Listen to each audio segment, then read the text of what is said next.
Romance of the Three Kingdoms, Chapter 58. Cao figuring out his next move. And he's got a big problem. A huge one. The alliance between Liu Bei and Sun Quan. They were famously described as being like lips and teeth. Meaning they protected each other, very hard to break apart. So how do you tackle that? How do you dismantle an alliance that strong?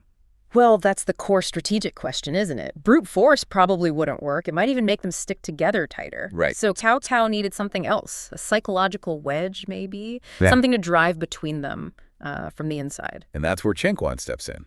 He's the censor general, and he comes up with this plan. It's brilliant, but wow, it's ruthless. Okay, what was the plan? His advice to Cao was pretty direct. Since Liu Bei clearly wants Sichuan, for his own expansion, Cao should take a massive army and hit Jiangyan hard. Sun Quan's territory, okay. Yeah. And Chen Quan figured, the ripple effect. He expected Sun Quan would have to ask Liu Bei for help. Makes sense. But here's the catch, the trap. Liu Bei's main goal is Sichuan. So he'll be either unwilling or just strategically unable to really help Sun Quan effectively. Ah, I see. So Liu Bei is sort of stuck. Exactly. And Chen Quan saw this domino effect. Without Liu Bei's proper backup, Sun Quan's forces get weaker, isolated. And Jiangyan falls to Cao. Right. And once Jiangyan is gone, Liu Bei's own turf, Jingzhou, is suddenly wide open. Easy pickings. So secure Jiangyan, then take Jingzhou. And only then, with the south basically locked down, would Cao finally turn toward Jishuan, the endgame. Yeah. Unify the realm. Wow. That's a multi-layered strategy, very comprehensive. It's all about isolating his enemies one by one. And Cao, he loved it. Absolutely loved it. I bet he did. He immediately mobilized this huge army, like 300,000 troops, heading straight for Jiangyan. And he told Zhang Liao at Hefei to get all the supplies ready. The stage was set, or so we thought. Okay, but this is where it gets interesting, right? Because even the best plans... Exactly. They can overlook things, especially the human element, deep grudges, emotions. Cao was confident, maybe too confident. Focused on the logistics, perhaps. So news travels fast, even back then. When Sun Quan gets word of this massive invasion, well, he calls his generals together. You could just imagine the mood. Yeah, tension high, panic setting in. Could have easily. Yeah. But they needed a solution, fast. Right, so Sun Quan's caught, basically. His alliance with Liu Bei is his lifeline, but now it's under serious pressure. It really tests the relationship, doesn't it? Will that lips and teeth thing actually hold up when things get really tough? That's the crucible moment for any alliance. Definitely. So Zhang Zhao, one of Sun Quan's key advisors, he suggests a clear path. Okay. Send an envoy to Lu Su. Ask Lu Su to write to Liu Bei over in Jingzhou. Ah, Lu Su. Why him specifically? Well, Zhang Zhao's logic was pretty solid. First, Lu Su had some diplomatic pull, and Liu Bei actually owed him a favor from the past. Okay, that helps. Plus, Liu Bei was Sun Quan's brother-in-law.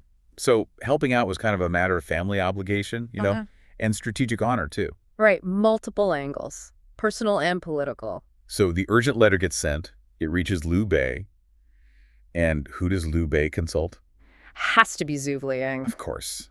His chief strategist. Yeah. And this right here is where the whole situation starts to pivot. It's where the counter move really begins. Okay, I'm listening. Zhu Liang calmly reads Lu Su's frantic letter. Takes it all in. What's his take? His response is just amazing. Pure confidence. He basically says, look, there's no need to mobilize Jingyan's troops. Or Jingzhou's troops either. Really? With 300,000 of Cao's soldiers on the way? Yep. He says, we can make sure Cao won't even dare to look towards the southeast. Well, what's the plan? His message back to Lu Su was just as calm. Sleep soundly? Don't worry. If the northern army invades, Liu Bei has a plan to push them back. Wow. Okay, that raises a big question for our listeners, right? How could Zhu Liang possibly be so sure of himself against such overwhelming force? It's a great question, and you touched on it earlier. It's not just about military strength. No, it's about understanding the opponent. Right. Deeply. Zhu Liang's genius, I think, was grasping Cao's real fears, not just his battlefield calculations. Right, a direct fight in the south. Cao could plan for that. It'd be costly, sure, but manageable. Exactly. But what if there was a threat somewhere else? Something tapping into old wounds, deep-seated grudges from an unexpected direction. Something that would distract him completely. Devastatingly distracting. Far more effective than meeting him head-on. It's about finding that vulnerability, that psychological weak spot. So what was Zhu Liang's masterstroke? What was the plan he mentioned? He tells Liu Bei, look, Cao Cao's biggest fear isn't actually you and Sun Quan down south. No. Then what? It's the Zhiliang army, out west. Zhiliang, why them? Well, think about the psychology here. It's precise. A southern military threat. Cao Cao can handle that. But a threat from Zhiliang that connects to something personal for Cao Cao and for the Zhiliang leader. Okay. What's the connection? So Zhiliang points out that Cao Cao had recently, he had killed Ma Teng, Ma Teng, Ma Chao's father. the very same. Ma Chao now leads those fierce Zhiliang forces, and he absolutely hates Cao Cao. It's not just strategic opposition. It's a burning personal desire for revenge. Ah, okay. A vendetta, ready to be ignited. Exactly. So Liu Bei, guided by Zhu Liang, writes this incredibly powerful letter, sends it straight to Ma Chao in Zhiliang. And what did it say? Must have been carefully worded. Oh, masterful. It hit all the right notes. It talked about the Han dynasty suffering under Cao Cao's tyranny. Then it reminded Ma Chao that Liu Bei and his father, Ma Teng, had once shared this secret mission and edict to get rid of Cao Cao. Wow, bringing up the past alliance. Framing Ma Teng's death not just as Ma Chao's loss, but as a shared injustice, making Cao Cao their common, irreconcilable enemy. Powerful stuff. And then the proposal, an alliance. Ma Chao leads Zhiliang forces, hits Cao Cao's flank from the west. Liu Bei leads Jingzi forces, blocks Cao Cao from the front. A pincer movement, basically. Essentially, the goal, explicitly stated: capture the rebel Cao, eliminate the treacherous faction, avenge their humiliation, and restore the Han dynasty. It wasn't just tactics, it was an emotional rallying cry. Perfectly timed for someone like Ma Chao. Absolutely. Okay, let's shift perspective now. Put ourselves in Ma Chao's shoes. He's already furious. Simmering with rage, definitely. Okay. And then something else happens. The night before Liu Bei's letter arrives, Yeah. Ma Chao has this terrifying dream. He's lying in the snow, surrounded by tigers attacking him. Wakes up completely shaken, puzzled. Ominous. What did he make of it? Well, his trusted guy, Pang De, interprets it, says it's a bad sign, suggests something terrible might have happened to his father back in Zhusheng. Wow. And then, almost immediately, like clockwork, Madai Ma Chao's cousin bursts in. Let me guess. Bad news. Devastating news. Weeping, he confirms it. Ma Teng and two of Ma Chao's brothers executed in Xuchang by Cao Cao for plotting with someone named Huang Ku. Oh, man. Just like the dream hinted. Exactly. Ma Dai himself barely got away disguised as a merchant. So Ma Chao's hit with this horrific news, this grief, this absolute rage. And precisely at that moment, Liu Bei's letter arrives. bingo, the timing is just unbelievable. It lands right when Ma Chao is in this raw state of fury and grief. It's the perfect catalyst. He must have exploded. Reports say he cried, then just clenched his teeth, swearing vengeance. Liu Bei's letter wasn't just a proposal. It was like destiny calling, validating his need for revenge. That's incredible. Zhuge Liang didn't just understand Cao Cao's fears. No, he understood Ma Chao's motivations too, deeply. He saw how personal tragedy could be weaponized. It wasn't just military strategy, it was psychological warfare, leveraging raw human emotion. A real aha moment, like you said. Sometimes the best moves aren't on the map, they're in people's heads and hearts. Precisely. It shows that understanding human psychology can be just as important, maybe more important, than knowing troop numbers. Okay, but wait. It doesn't end there, does it? There are more twists. Always more twists in this story. Before Ma Chao can even march, his old ally, Han Sui, the governor of Zhiliang, summons him. Han Sui, another key player in the West. What's this about? Well, Han Sui shows Ma Chao a letter he received Ow. from Cao Cao, Oh. What's Cao Cao up to now? trying to bribe Han Sui, offering him the title Marquis of Zhiliang if he just captures Ma Chao and sends him captive to Xuchang. Classic Cao Cao. Divide and conquer. Trying to break the Western alliance before it even forms. Exactly. So what does Ma Chao do? This is risky. He bows to Han Sui, pretends to submit. Really? Yeah, makes this offer like, Uncle, please just tie me and my brother up. Send us to Xuchang. Save yourself the trouble of war. Wow, that's gutsy. He's testing Han Sui's loyalty on the spot. Big time. Putting him in a really tough position. So how does Han Sui react? Does he take the bait? No. This is crucial. Han Sui remembers his sworn brotherhood with Ma Chao's father, Ma Teng. He sees Cao Cao's offer for the treacherous bribe it is. Loyalty holds. It does. He flat out refuses. Tells Ma Chao he stands with him, promises to help him get revenge against Cao Cao. That's significant. It shows the strength of those personal bonds, something Cao Cao clearly misjudged or failed to exploit properly. He thought titles and power would outweigh loyalty and grief. Big miscalculation. Yeah. And Han Sui doesn't just talk. He acts. What does he do? He immediately has Cao Cao's envoy executed, Huh? sends a very clear message back. No ambiguity there. None. Then he mobilizes his own forces, the 8 divisions, guys like Hu Xuan, Cheng Yen, Li Kan, a whole list of commanders. So Han Sui's all in. Completely. These 8 generals, plus Han Sui, Ma Chao, Pang De, Ma Dai, suddenly they have this massive army, 200,000 strong. That's a formidable force. Where are they heading? Not south to help Liu Bei or Sun Quan. No, their target is Chang'an. Think about the bigger picture now.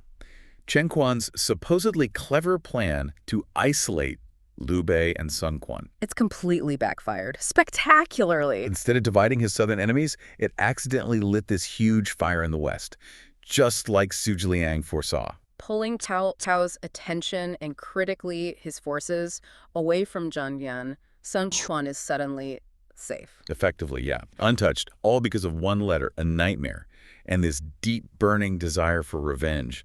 The whole strategic board just got flipped upside down. Chang'an. The surprisingly swift victory for Ma Dai, that's Ma Chao's vanguard, over Zhang Yao, who's the governor of Chang. And for people who know the period, Yeah. Chang'an. Well, it's a former Han capital. We're talking strong walls, deep moats, not an easy target. Exactly. So that immediate win on the battlefield, followed by this 10-day stalemate at the city walls, sort of signals something deeper is going on, doesn't it? It really does. It sets the stage perfectly. So how did Ma Chao's forces, after that initial triumph, turn what seems like an impenetrable fortress into a strategic capture? What's your take? Well, it's a fantastic question because it immediately gets to the real genius of a moment. Okay, so after 10 days, Ma Chao's army is stuck outside Chang'an. Yeah. They can't breach the physical defenses. Right, hitting a wall, literally. Literally. And this is where Pang De, one of Ma Chao's really sharp strategists, steps in. What's truly remarkable isn't just that they used a feigned retreat. That's a classic tactic.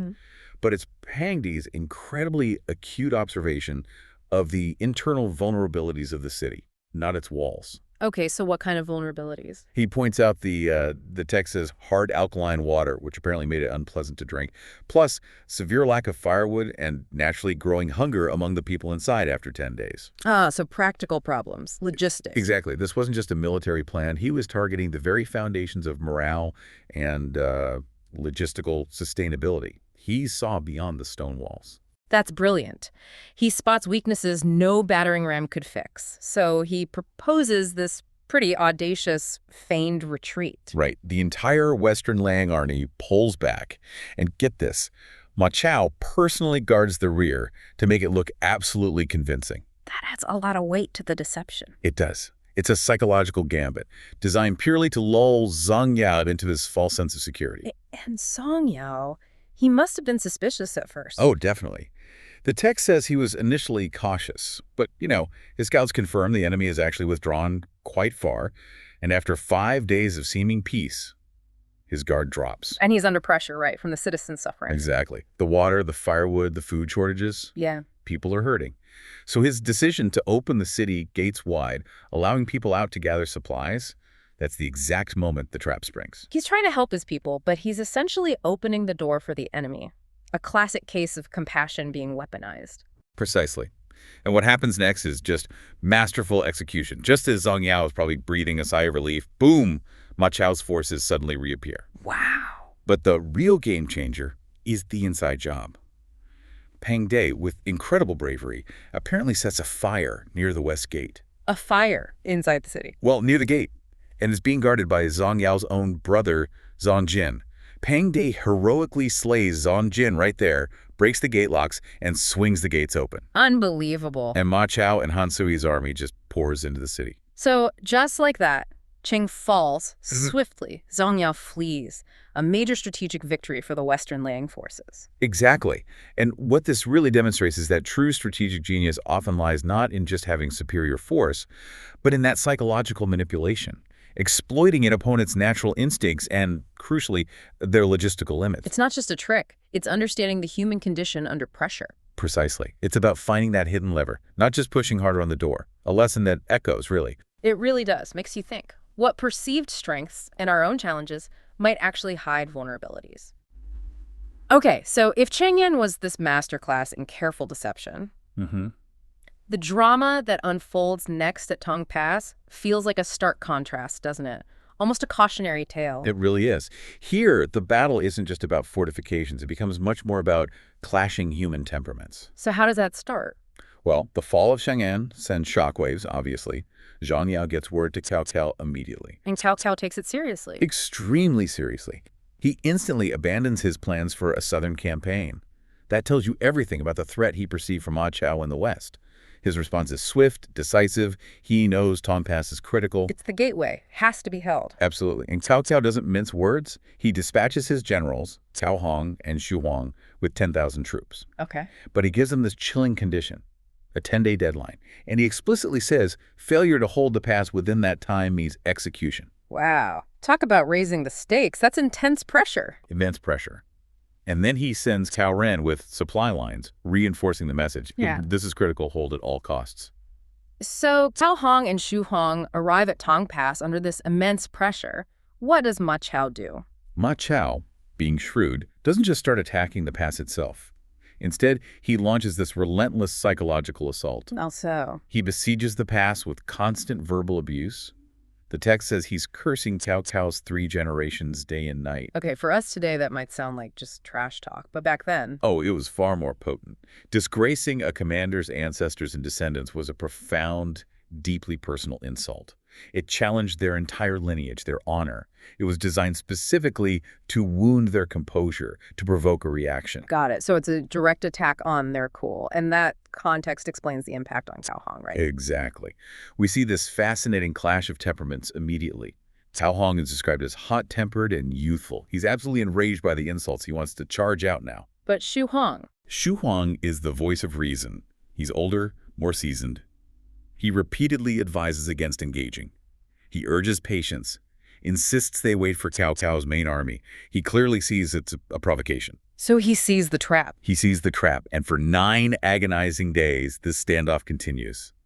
Cao Hong is held back, but you can just imagine those constant taunts eating away at his judgment. Like a pressure cooker inside the pass. Totally. It's the kind of relentless psychological wear down that would test anyone. It really highlights how sometimes the hardest battles are the ones you fight just waiting, enduring insult. It makes you wonder, doesn't it? Are we all a bit like Cao Hong sometimes, letting emotions override reason under attack? It's a very human failing. And on the 9th day, Ma Chao springs his actual trap. It seems almost blatant. What happens? Ma Chao's army suddenly appears fatigued. They're resting, apparently even sleeping out on the grass in front of the pass. Their horses seem abandoned. It's just perfect bait. Oh, no. And it works. Cao Hong completely ignoring all of Xu Huang's earlier warnings. Where is Xu Huang at this point? Ironically, the text says he's busy inspecting grain carts, maybe checking the supplies Cao Ren brought. Crucial moment, terrible timing. So Cao Hong just goes for it. He orders 3,000 troops to charge out. He sees an exhausted enemy, thinks it's a golden opportunity. He could have been more wrong. Let me guess. Feigned retreat again. You got it. The Western Lang soldiers feigned retreat, drawing Cao Hong further and further out from the safety of the pass. Uh-oh. Then a sudden shout, Madai attacks from the rear. At the same time, Ma Chao and Pang De appear from the sides. They've trapped Cao Hong's forces in this devastating ambush. A complete rout. Total catastrophe. Cao Hong suffers heavy losses, barely manages to break through the encirclement himself. Tong Pass is abandoned. It falls to Ma Chao. And Cao Ren's supply troops. They arrive, encounter the fleeing soldiers, provide some rescue, but it's way too late to save the pass itself. Wow. What a stark illustration of strategic patience versus impulsive aggression. Exactly. Even skilled warriors, like Cao Hong probably was, can fall victim to these clever feints when emotion just takes the wheel. It really shows how powerful psychological tactics can be when they prey on those basic human weaknesses. A lesson leaders throughout history have either learned or, well, suffered for. Which brings us to the commander's reckoning, right? Right. Cao Hong has lost Tong Pass. Yeah. It's day 9, technically within the deadline, but still. Still a massive failure. He has to face Cao Cao. He does. He goes back, faces his infuriated commander. He confesses he fell for the enemy's trick of feigned fatigue. How does Cao Cao react? Fury. Immediate, absolute fury. He blames it squarely on Cao Hong's youthful impetuousness. Then he turns to Xu Huang. And what does Xu Huang say? Xu Huang, with what sounds like remarkable composure, explains, look, I repeatedly advised against it. He says he was inspecting supplies when Cao Hong charged out, and he rushed to help, but it was already too late. That tells you a lot about the dynamics in Cao Cao's command structure. It really does. The tension must have been unbelievable. Enraged, Cao Cao orders Cao Hong's immediate execution. Executes his own general. Even family. Cao Hong was related to Cao Cao. Well, he orders it. It's only the urgent intervention of other officials pleading for Cao Hong that saves his life. But he's forced to confess his guilt and is basically disgraced. Cao Cao. He's moving his forces towards Tong Pass. Now, you might expect someone like him to just charge straight in, maybe. But this battle shows something different. Even with his usual aggressive style, he knew preparation was key. Precisely. And the accounts mention his general, Cao Ren, giving him some pretty wise advice first. Which was? Basically, set up fortified camps before anything else. It wasn't just a suggestion. It was like fundamental military sense. Makes sense. So Cao Cao orders them to cut down trees, build strong barricades, the works, and he splits his forces into 3 camps. Cao Ren on the left, Xiao Yuan on the right, and Cao Cao himself right in the center. So a layered defense. Exactly. Before even a minor skirmish, it really speaks volumes about his understanding that, boldness needs a solid foundation. It's such a crucial reminder, isn't it? Even the best leaders, they don't just run in blind. Prep, defense, listening to advisors. Absolutely critical. It's not about ego, it's about what works. Yeah. Okay, so the foundations are laid. Now, picture the next day. Cao Cao brings his generals, his soldiers, out before the pass. And that's when he first sees the Western Liang army. What an entrance. Oh, yeah. Cao Cao looks at the soldiers first and notes they look brave and heroic, standard enough. But then his gaze lands on their leader, Ma Chao. And the description. It's incredible, isn't it? It paints this picture of a warrior who looks almost unreal, like a force of nature. You're not kidding. The text says Ma Chao had a face powdered white, lips like cinnabar, slender waist, broad shoulders, a powerful voice. He's strong, wearing a white robe, silver armor, carrying a long spear. Quite the image. A truly striking sight. And he's got his companions, Peng De and Ma Dai, right there with him. It sounds like something straight out of, well, a heroic legend. It does. And the tension just skyrockets from there. Cao Cao calls out, maybe testing the waters, asks Ma Chao why he's rebelling. And Ma Chao's response? Pure fury. Just unadulterated rage. He lays into Cao Cao, deceiving the emperor, disregarding the ruler. And then it gets personal. The family connection. Right. He accuses Cao Cao of killing his father and brother, and then he makes this absolute chilling vow, I will capture him alive and eat his flesh. Wow. Okay. That's not just declaring war. That's a blood feud right there. Exactly. But for someone usually so pragmatic like Cao Cao, hearing a threat that personal, did it change his tactics right away? Or was it just, noise on the battlefield? That's a fantastic question, because it really highlights something we sometimes overlook in ancient warfare. The personal stakes. Right. It's not just maps and numbers. Not at all. We analyze tactics, logistics, sure. But this raw, visceral thing, personal vengeance, like my Chao's here, that could totally change the game, it turns a strategic fight into something deeply personal, maybe even irrational. A crusade, almost. Yeah, a crusade. It's not just about land anymore. It's this primal need for payback driving everything. Yeah. And Ma Chao's next moves, they definitely prove he wasn't just bluffing. And that personal drive, it seems it translated straight into just unstoppable momentum on the field. Cao Cao's generals found out pretty quickly. Yujin, one of his trusted guys. A good general. He goes in, fights Ma Chao, lasts maybe 8 or 9 rounds, then he's forced back. Yeah, just couldn't handle him. So after Yujin, Zhang, he steps up, another seasoned warrior. How did he do? Better, maybe. Fought for about 20 rounds. But still, same result. He had to retreat too, beaten. You're seeing this pattern emerge, right? Individual dominance. It's not just the armies clashing, it's Ma Chao himself taking them down. And here's where it gets really, really interesting. Another general, Li Tong, decides to try his luck. But Ma Chao, fueled by this vengeance, he fights so fiercely. The text says in several rounds, he spears Li Tong right off his horse. Kill them. Kills him. Wow. So Ma Chao isn't just winning skirmishes, he's literally dismantling Cao Cao's top command, one by one. Just incredible combat skill. It must have terrified Cao Cao's troops. You bet. And imagine the boost to Ma Chao's own men, seeing their leader do that. Total invincibility vibe. For sure. The narrative says Ma Chao then signals his whole Western Liang army, and they just charge. A massive push, causing a major defeat for Cao Cao's side. And Ma Chao, Peng De, Ma Dai, they lead the charge. Yeah, with over 100 cavalry aiming straight for Cao Cao's central army. They're not just trying to win the battle, they're trying to get Cao Cao himself. A targeted strike in the middle of all that chaos. Exactly. This wasn't a general rout. It felt like an assassination attempt unfolding right there on the battlefield. And as the dust is swirling around Cao Cao's troops, Ma Chao's hunt zeroes in. Which leads us to, well, probably the most iconic, almost darkly funny moment of desperation for the great Cao Cao. The disguises. This is where the story just gets wild. In the chaos, the Western Liang soldiers start shouting, right? The one in the red robe is Cao Cao. Giving him away. So Cao Cao, in total panic mode, rips off his fancy red robe, just trying to blend in, disappear. But it's not over. The pursuit is relentless. Moments later, another shout goes up. The one with the long beard is Cao Cao. Oh, And the chronicles say Cao Cao, just utterly terrified, grabs the sword from his belt and cuts off his own beard. Actually cut off his beard mid-flight.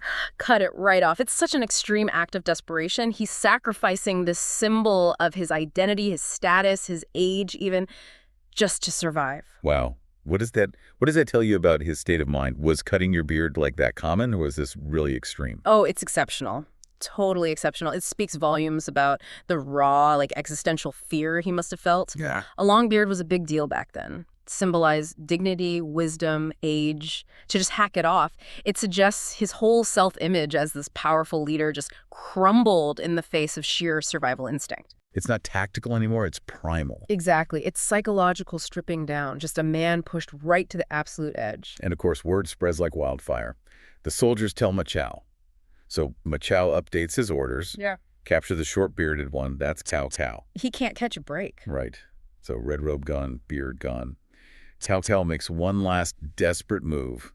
He grabs a corner of a flag and wraps it around his neck, trying to hide his face, just trying to get away. The whole sequence is just, it's so visual. It absolutely is. And it hit so hard that poets at the time were writing about it. There's this poem, something like, Tong passed, battle lost, fled in fright, Mengji flustered, stripped his brocade robe, sword-cut beard must have lost his nerve, Ma Chao's fame soared to the heavens. Wow, they were roasting him in poems already. Pretty much. Yeah. You know, you gotta wonder if Cao Cao ever looked in the mirror after that, saw the choppy beard, and just shook his head. Probably. But seriously, the fact that poets jumped on it tells you this wasn't just another defeat, it was like a brand-damaging moment.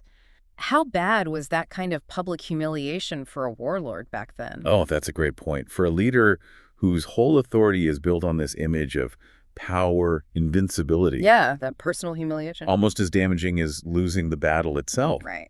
And if you connect it to the bigger picture, these moments of just total vulnerability, that's often what cements a leader's legend, oddly enough.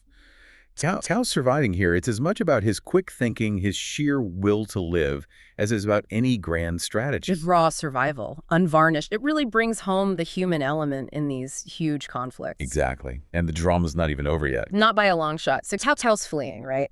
He looks back, sees one rider gaining on him. Just one. Ma Chao. Ma Chao himself, still relentless. Cao Cao is terrified. The text says his own guards just abandoned him. He's totally alone. He's so startled, he even drops his horsewhip. Man, what a picture. A leader completely isolated in his worst moment. And Ma Chao is right there, spear coming at him. But then, maybe luck, maybe instinct, Cao Cao dodges around a nearby tree just as Ma Chao thrusts. Into the spear. Gets stuck. Yeah. Stuck right in the tree. Buys Cao Cao maybe a few precious seconds to get away again. It's pure action movie stuff. Incredible. Truly. So Ma Chao yanks his spear free. He's about to give chase again, but just then, bam, someone else bursts onto the scene. The rescue. Yeah, a general shouts, "Don't harm my lord, Cao Hong is here." And he throws himself between Cao Cao and Ma Chao, blocking the path, gives Cao Cao the chance to finally escape the immediate danger. Phew. What a moment. Yeah. So Cao Hong takes on Ma Chao. He does, holds him off. They fight for 40 or 50 rounds. But the narrative is clear. Cao Hong's fighting starts getting erratic. His strength is fading. He's outmatched. Totally outmatched. It wasn't a fair fight. It was a desperate delaying action. He was sacrificing himself. Wow. But just as Cao Hong is about to fall, another general arrives, Xiao Yuan, with dozens of cavalrymen. Reinforcement. Right. Now Ma Chao finds himself alone against a growing number of enemies. He probably figures it's a trap, so he wisely decides to pull back. Smart move. What this whole sequence really underlines, though, is how crucial that loyal network is. Cao wasn't saved by his own skill right then. He was saved by the timing, the bravery, the selflessness of his people. And you can imagine the relief from Cao. Back at his camp, which luckily Cao Ren had held firm, preventing even worse losses. Cao is clearly shaken, but also grateful. He actually declares, if I had killed Cao Hong, I would have certainly died by Ma Chao's hand today. It's this powerful admission, and he rewards Cao Hong massively for his loyalty. So that's important. Yeah, it's a potent reminder. Even the top leaders depend on the courage of those around them. And acknowledging that builds even stronger loyalty down the line. Absolutely. It's a crucial takeaway. Leadership isn't just about you. It's the web of trust you build and the timely actions of others. Which brings us to Cao's next move, his strategic pivot. Right, because despite this humiliating personal defeat, he gets back to his camp, which is secure, and immediately orders a renewed defense. But a different kind of defense. Fortify the camps, deepen the ditches, raise the ramparts, and crucially, forbid sallying out. No more direct fights for now. So he's hunkering down, going completely defensive. Meanwhile, Ma Chao, he's still fired up, right? Yeah. Still confident. Oh, yeah. He rides out every day yelling insults, challenging Cao's forces, trying to provoke them, trying to get under Cao's skin, hoping the recent humiliation made him reckless. Baiting him. Exactly. And this is where we see Cao's, well, his strategic genius really shine through, even after that personal disaster. How so? His generals see Ma Chao's guys using those long spears and suggest, reasonably enough, hey, let's use bows and crossbows to counter them from a distance. Seems logical. But Cao's response is surprising, especially given his usual aggressive reputation. What does he say? He tells them basically, look, whether we fight or not, I decide, not the enemy. Yeah, they have long spears, but how easily can they actually stab us behind these walls? All of you, just hold the fortifications tight, watch them, and they'll eventually give up and retreat on their own. Wow. That is a huge shift from his usual style. It almost sounds passive, like he's conceding something. News comes in that Ma Chao, who's already a big threat to Cao, right? He's just gotten a massive reinforcement. 20,000 new Chang tribal soldiers. Fresh, energetic. Now, logically, if you're Cao, you'd think, okay, this is bad news, maybe time for some serious defensive planning. But the text says his reaction is, well, he's overjoyed. And you just have to ask why. Why on earth would a general celebrate his enemy getting stronger? This is where you start seeing the layers of Cao's thinking, isn't it? His own generals are understandably totally confused. They ask him, why are you happy about this, my plate? But Cao, always a bit mysterious, just says he'll explain after he wins. I mean, talk about confidence. Almost bordering on arrogance, maybe. It makes you wonder, what's his secret angle? What plan is already ticking away in his head that turns this apparent setback into, well, an opportunity? Well, yeah, if you look at Cao's overall approach, his joy isn't really about underestimating Ma Chao, not at all. It's more about his ability to see potential weakness hidden within that apparent strength. He's not just reacting, he's thinking several moves ahead, always looking for a way to turn the enemy's advantage into a vulnerability, like threatening supply lines, escape routes. And right then, his general Xu Huang comes up with this really brilliant idea. Instead of a direct assault on Tong Pass, which would be bloody and long, Xu Huang suggests a secret move, send 4,000 elite troops himself and Zhu Li across the Puban Ford. The mission, to quietly get behind Ma Chao and cut off his escape route to the west, to River West. The tactical thinking here is just, well, it's devastating. By putting a force behind Ma Chao, secretly, it isolates him completely, forces him to worry about two fronts at once. It messes with his supplies, sure, but also his mindset. Suddenly, those fierce Kang soldiers, known for being nomadic horsemen, right, unpredictable. Now their escape route is threatened. That hits morale. So Cao is actually using Ma Chao's new strength as bait, almost, to strike at his rear, his lifelines, trying to win before the main fight even starts. And Cao gets it immediately. He approves the plan, sends Xu Huang and Zhu Ling off with their elite troops. They're to cross Puban Ford covertly, hide in the valleys, and set up that ambush for when Ma Chao inevitably has to pull back.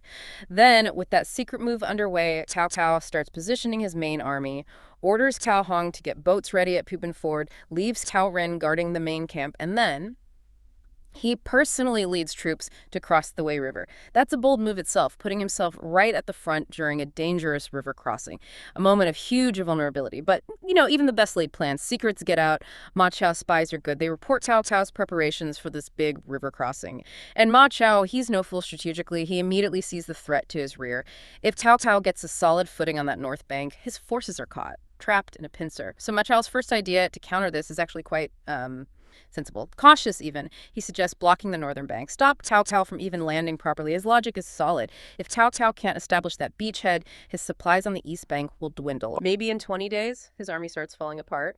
Then Ma Chao can attack from the south, maybe capture Cao Cao himself. It's a patient logistical play. And this moment brings up a really fundamental question, doesn't it? In strategy, in war, even in business today. When you're facing an enemy, is it better to play that long game, focus on attrition like Ma Chao first thought? Or do you seize the moment for a high-risk, maybe high-reward strike? Ma Chao's uncle, Han Sui, definitely argues for the second option. He pushes a much more aggressive tactic. He quotes that old military wisdom, quote, attack when the enemy is halfway across the river. Hit them when they're most vulnerable, split between banks, disorganized, exposed. It's classic, it's audacious. Could win everything in one go. Ma Chao is persuaded. He agrees. They get ready to strike immediately. And the scene just becomes incredibly tense. Cao Cao, leading from the front, sends his best troops over first to try and secure that north bank beachhead. Then, in this amazing display of calculated risk, maybe nerve, he sits on the south bank with just 100 personal guards, watching his army cross the choppy Wei River. I mean, talk about exposing yourself. Suddenly, the alarm goes up. Someone shouts, "The white-robed general has arrived." Everyone knows that's Ma Chao. Instantly, it's chaos.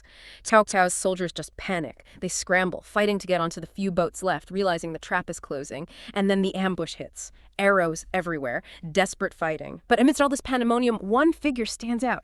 Huge, imposing. A rock against the panic. Soldiers are desperately trying to climb onto Cao Cao's little boat, right? Threatening to swamp it. And this massive guy steps in. This is Xu Chu, Cao Cao's personal bodyguard, later called Tiger Fool for his just unbelievable strength and loyalty. What happens next is it's raw, desperate heroism. Grand strategy vanishes for a moment. It's just about survival. Xu Chu sees his lord is about to drown and be captured. He physically grabs Cao Cao, drags him onto a boat that's pushing off. But terrified soldiers are still clinging to the sides, pulling it down. So Xu Chu makes this incredibly brutal, split-second decision. He draws his sword and literally cuts off the hands of his own men trying to climb aboard, just to save the boat from capsizing. Then he plants himself at the stern, using a long pole to push off, and with his other hand holds up a heavy saddle to shield Cao Cao. Shield him from this rain of arrows coming from Ma Chao's archers on the bank. People on the boat are getting hit, falling. But Xu Chu stands there like a human shield. Yeah. It's ferocious. It shows how one person's courage can totally change the outcome when everything else is falling apart. But the situation is still absolutely desperate. Cao Cao's boat is caught in the river currents, spinning around. Dozens of his men are dead or wounded. Ma Chao is right there on the bank, furious, still pouring arrows onto them. He must think he's got him. It's an incredibly close call. Cao Cao's entire future, maybe the whole course of the Three Kingdoms, is teetering right there. Looks like he's finished. But then, this completely unexpected twist, an aha moment from someone totally unlikely. Enter Ding Fei. He's the magistrate of Huaining County. Not a general, local official. He's watching all this unfold from a nearby mountain, sees Cao Cao's desperate plight, and he comes up with this incredibly clever solution that has nothing to do with fighting directly. It's such a brilliant piece of lateral thinking, isn't it? Especially under that kind of pressure. Ding Fei doesn't have an army nearby to send in. He doesn't have weapons to help. But he uses what he does have, livestock. He orders all the cattle and horses from his local camp, valuable stuff for any army, but especially appealing to Ma Chao's Xiliang soldiers, who are nomadic, horse-focused, right? He has them driven out onto the mountains nearby, creates this chaotic scene of animals running loose everywhere, a prize just sitting there. It's unconventional, sure, but it's perfectly targeted at the specific mindset and priorities of Ma Chao's troops at that exact moment. He read his enemy perfectly. And it works, like, unbelievably well. The effect on Ma Chao's Xiliang soldiers is instant. They see all these leaderless animals, horses, cattle, basically free wealth walking around. Yeah. And they abandon chasing Cao Cao. The immediate prize of the livestock is too tempting. This distraction buys Cao Cao the crucial minutes he needs. He finally makes it to the north bank. First thing he does. Orders the rest destroyed, stop Ma Chao following. Smart. Xu Chu, the hero, is found basically pincushioned with arrows, but his heavy armor saved him. Miraculously okay. Cao Cao, apparently laughing at how close he came, immediately rewards Ding Fei, appoints him Dianjun Shaowei, a military officer role. It just goes to show, right? Sometimes the biggest hero isn't the strongest warrior, but the cleverest mind thinking outside the box. Now, Ding Fei, being practical, warns Cao Cao, look, Ma Chao isn't done. He'll regroup, he'll be back, but Cao Cao, ever the strategist, basically basically says, I know I'm already working on it. He hasn't wasted a second after nearly dying, already planning his next move. And this really shows Cao Cao's genius in defense. It's not just about building walls. It's psychology, it's engineering, it's deception. He orders his generals to build these things called Yangdao. They're like fortified earthen paths or ramparts, built quickly along the river, temporary defense line. Then, the deception part. He puts some troops outside these ramparts, making them look exposed. But inside, he sets up empty banners, makes it look like a much larger force is behind the walls, the classic doubtful soldier's tactic, pure psychological warfare. And the physical trap, along the river, near the ramparts, dig trenches, cover them with loose earth, camouflage them, then use bait-some soldiers to lure Ma Chao's cavalry charge right into these hidden pits, then attack them while they're trapped. It's a multi-layered defense. Physical barriers, psychological tricks, and a deadly trap all rolled into one, designed to exploit Ma Chao's likely aggression. Meanwhile, back in Ma Chao's camp, he's telling Han Sui about the escape, about this incredibly strong guy who saved Cao Cao. Han Sui listens and says, that must have been Zhu Chu, the tiger fool. His reputation was clearly known, and Han Sui warns Ma Chao basically, don't underestimate individuals like him. This isn't just about numbers and plans, you're facing exceptional personal strength too. So next phase. Ma Chao and Han Sui are debating strategy again. Han Sui, seeing Cao Cao building defenses so fast, urges an immediate attack. Hit them now, before those camps are solid, he argues. Once they're fortified, it'll be much harder. Ma Chao, maybe still a bit shaken, initially leans towards his earlier idea, just block the river, wait him out. You can feel the tension between their approaches. But they reach a compromise, a crucial one. Han Sui's urgency wins out, perhaps. He takes the lead with 50,000 troops. And significantly, Peng De is his vanguard. Another incredibly brave warrior. They march directly on Cao Cao's new positions at Weinan. So the stage is set. Not for subtlety this time. It's a direct assault against Cao Cao's freshly prepared, trap-filled defenses. A real test. Can bravery overcome cunning preparation? And Cao Cao's trap works perfectly. Peng De leads 1,000 cavalry in this incredibly bold, head-on charge, exactly what Cao Cao expected. But as they thunder forward, boom, they fall right into those concealed pits. Men, horses tumbling into the earth. The charge just disintegrates into chaos and confusion. A brutal, effective trap. But Peng De, we mentioned he's exceptional, right? Even after his horse goes down in the pit, he's trapped, probably injured, he does something amazing. He leaps out of the pit, on foot now, kills several enemy soldiers right there, and just fights his way out of the ambush through sheer skill and ferocity. It's an incredible moment of individual defiance against a well-laid plan. Yeah, but the wider situation's still dangerous. Han Sui himself gets surrounded by Cao Cao's troops during the confusion. Peng De, still on foot initially, sees this, fights his way towards Han Sui. He actually kills one of Cao Ren's officers, Cao Yang, takes his horse, and then, mounted, cuts a path through the enemy lines to rescue Han Sui. It's just, wow. These moments of personal heroism really stand out, don't they? They show how critical these individual warriors were, capable of turning a local disaster around almost by themselves. Absolutely, but the battle's still raging. Ma Chao arrives with his main army, pushes back Cao Cao's soldiers who are pursuing Han Sui, and manages to pull many of his trapped men out of the pits. Still, the attack comes at a heavy price. Ma Chao loses 2 generals, Cheng Yin and Zhang Heng, plus over 200 soldiers just in those pits. So yeah, individual bravery saved Han Sui, mitigated the disaster somewhat, but the trap still inflicted significant losses. A tough lesson for Ma Chao. So after that costly daytime failure, Ma Chao isn't giving up. He proposes a new tactic. A night raid. Hit Cao Cao's camp, he calls it a wild camp, before the fortifications are totally complete. Use the darkness for surprise. Han Sui agrees. They decide to split their forces, coordinate the attack. Ma Chao leads the vanguard with Peng De and Ma Dai covering the rear, trying to use speed and darkness. And this decision really highlights Cao Cao's strategic mind again. It begs that question. How do you keep countering an enemy like Ma Chao, who just keeps coming, keeps adapting? Cao Cao, incredibly, anticipates this exact move. A night raid. He's already set another trap. He orders his generals to spread their forces out, pretending the central camp is lightly defended. It's called Riche, basically, an empty center. It looks vulnerable.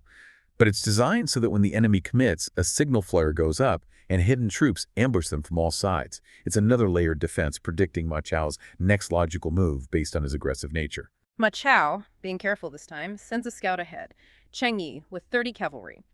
They ride towards the camp, find the center seemingly empty, unguarded, just as Cao Cao planned. Believing they've found the weak spot, they ride right into the trap. And bam! The trap springs again. Middle of the night, signal flare shoots up. Cao Cao's hidden troops swarm out, surrounding those 30 scouts. Cheng Yi is killed almost immediately by Xiao Huiyuan. The reconnaissance mission is wiped out, but the fight isn't over. Just as the ambush closes on the scouts, Ma Chao, Pang De, and Ma Dai arrive with the main night raid force. They charge in from 3 directions, straight into the jaws of Cao Cao's waiting ambush. It's just this incredible back and forth of anticipation, isn't it? Both sides constantly trying to outthink, outmaneuver the other, setting traps within traps. A deadly chess game in the darks. And the chapter ends right there on this massive cliffhanger.